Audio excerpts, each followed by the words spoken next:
is our neutrality about to be ditched? And should it be? Well, I want to come to my panel. Brid, I'm going to start with you first of all. You think there'll be blood on our hands if we ditch our neutrality, is that right? Well, we've already compromised our neutrality hugely by allowing Shannon to be used for a stopover for the Americans at war in many parts of the world. And it was particularly intense during the war in Iraq. But I just looked at figures, and since 2016, there have been over 700 US flights had a stopover at Shannon. And recently, Mike Pence addressed the troops in the airport, which is quite a ratcheting up of our participation, or allowing our, troops participate in our country in order to conduct their wars.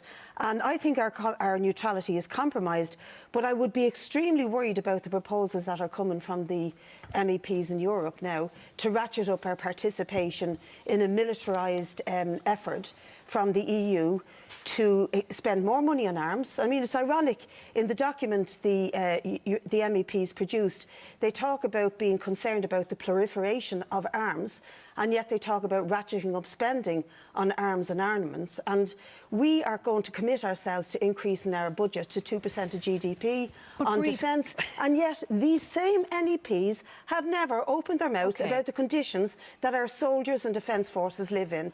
Rathmines Barracks was described as Hotel Rwanda. 20% of soldiers are on family income support because they're paid so badly. And the first time they open their mouth and want to spend money, it's to engage in more arms spending in Europe. I find it totally ironic. And on a day when we have the trolley crisis figures spiking, why do we spend money on hardware, software and weapons that destroy human life, instead of spending it on helping people get out of homelessness, on ending the trolley crisis? Where are their priorities? I find the whole thing really crazy, Tom, as well as risking our neutrality going down the toilet. Well, Tom Clonan, you... That having signed up to PESCO, we have now committed to bringing our defence budget up to 2% of GDP, from something like 0.6%, which is tripling our defence budget. And some of that, 20% of that, will eventually go into a pot of money that the EU will use to research and develop both hardware and software for European defence. Well, hang on, let me put this to you. Let me put this to you. Strikes, missiles, new technology. Let me put this to you.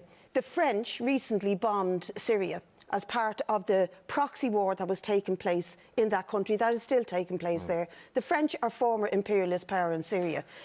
How do we prove that taxpayers' money, the people who work and pay their taxes that are in this audience tonight, will not be used to provide the French with bombs? We can't know. If we're given 20% towards that EU fund of our GDP, our spending on the GDP. I think most people in this audience and listening would trust the French because they're our EU Why would you trust the French? Well, you see, you don't. They're bombing Syria. No, because you're on the hard left. It's not because I'm on the hard left. No, it is. I actually believe in saving human life. I believe in saving human life. How often have you protested about the Russian military actions, for example? Often. I've been outside the Russian military, outside the Russian embassy many times over Syria. Hang on, Eamon, you're getting away from the point. No, it's not. Europe sells more arms, for example, to Saudi Arabia, who currently are bombing Yemen and have 5.2 million women and children on the verge of starvation. And that is wrong. People are being used by those bombs and guns, and if we contribute to that, then we have blood on our hands. I just want to bring Tom Clonan back in here. Are we just walk away either? I think you're ratcheting up a whole load of fear. What the Irish troops have done in the Mediterranean has made us hugely proud. The thousands of people they saved from drowning, the refugees they pulled out of the Mediterranean, has made us hugely proud during the recent storms when the Irish troops helped people out of their farms and their fields and their mountains and saved animals and saved human life. That's the role our defence forces should be playing: humanitarian and tackling climate chaos and intervening where people are at this. Sorry, Tom, I didn't interrupt you. Sorry, Tom, I didn't interrupt you, Tom. But we need to pay them. We need to pay them. Please, Tom, let me finish. That was my starting point. We do need to pay them. We need to refurbish their barracks. We need to give their families decent homes to live in. And if we increase defence spending, that's where we should increase it. Look after our defence forces who do such a good job and stop treating them like dirt. Okay, thank you all. Thank you.